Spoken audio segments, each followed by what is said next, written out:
माँ नूर की माँ नूर से कहती है, अभी सीढ़ियों से नीचे जाते हुए तुम जानबूझकर गिर जाना ताकि हम यह बहाना बना सके कि तुम्हारा बच्चा जाया हो गया है। मैं खुद तुम्हें हॉस्पिटल लेकर जाऊंगी और किसी को शक भी नहीं होगा। माँ नूर को इससे अच्छा मौका और कोई नहीं मिल सकता था कि वह इस फेक प्रेगनेंसी से जान छुड़ा सके। इसीलिए वो फौरन अपनी माँ की बात मान जाती है और कहती है, हाँ अम्मा, यही सही टाइम है। शावीर भी घर पर मौजूद नहीं है। हम यह सब कुछ बहुत आसानी से कर लेंगे। यह कहकर मानूर जैसे ही सीढ़ियों से नीचे उतरती है, आखिरी 2 सीढ़ियों के पास आकर जानबूझकर गिरने का नाटक करती है और जमीन पर बैठकर जोर जोर से रोने लगती है। मानूर की मां यह मंजर देखती है तो फौरन भागती हुई उसके पास आती है। उसके पास बैठकर ऊंची आवाज में रोना शुरू कर देती है और कहती है, हाय मेरी बच्ची को क्या हो गया। शोर सुनकर अंबर बेगम भी वहां आ जाती है। वह मां नूर को यूं जमीन पर गिरा देखकर घबरा जाती है और कहती है, रुको, मैं अभी आर्यन को फोन करती हूँ, वो फौरन आ जाएगा। हमें इसे हॉस्पिटल लेकर जाना पड़ेगा। इस पर मां नूर की मां फौरन कहती है, नहीं, हम आर्यन का इंतजार नहीं कर सकते। ना जाने वह कब आएगा। मैं खुद अपनी बच्ची को हॉस्पिटल लेकर जाऊंगी। मैं कोई रिस्क नहीं ले सकती।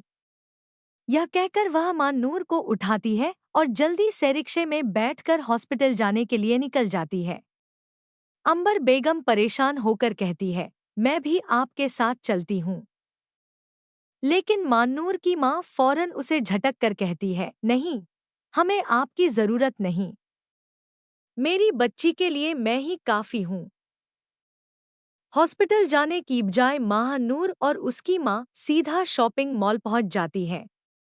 दोनों शुक्र अदा करती है कि किसी को भी भनक नहीं पड़ी और इनका काम इतनी आसानी से हो गया। माल पहुंचने पर मानूर की मां अंबर बेगम को फोन करती है और रोते हुए कहती है, मेरी बच्ची की जिंदगी उजड़ गई। उसका बच्चा मर गया।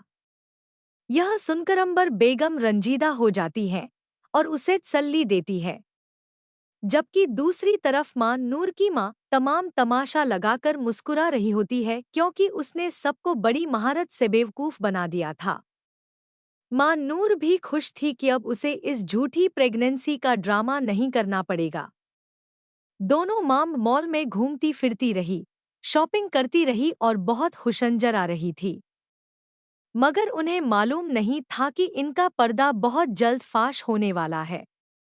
दूसरी तरफ ईमान और राहम ऑफिस से निकलकर घर जाने ही वाले थे कि राहम कहता है, ईमान, मुझे अपनी होने वाली बीवी के लिए कुछ चीजें लेनी है, क्या तुम मेरी मदद करोगी? ईमान फौरन कहती है, हाँ राहम, मैं तुम्हारे साथ चलूंगी। जब दोनों शॉपिंग के लिए मॉल में दाखिल होते हैं तो ईमान की नजर अचानक महानूर और उसकी मां पर पड़ती है। ईमान रुककर हैरान रह जाती है और सोचती है, आखिर यह दोनों यहाँ क्या कर रही हैं? लेकिन राहम कहता है, ईमान जल्दी चलो, हम लेट हो रहे हैं। ईमान उसे फॉलो करती है और आगे बढ़ जाती है। शाम को जब सब लोग घर वापस आते हैं और सब चाय के लिए इकट्ठे बैठते हैं तो फाबिया कहती है, क्या आप लोगों को पता है कि मां नूर का मिसकैरेज हो गया है? यह सुनते ही अलमीर, आर्यन और महक हैरान रह जाते हैं। यह सब हुआ कैसे? फाबिया बताती है, वह सुबह सीढ़ियों से गिर गई थी, फिर उसका मिसकैरेज हो गया।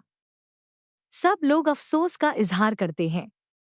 मगर जैसे ही ईमान घर आती है और उसे यह खबर मिलती है, वह फौरन चौंक जाती है और अंबर बेगम से कहती है, अम्मी, मां नूर तो हॉस्पिटल गई ही नहीं थी, वह तो मॉल में शॉपिंग कर रही थी।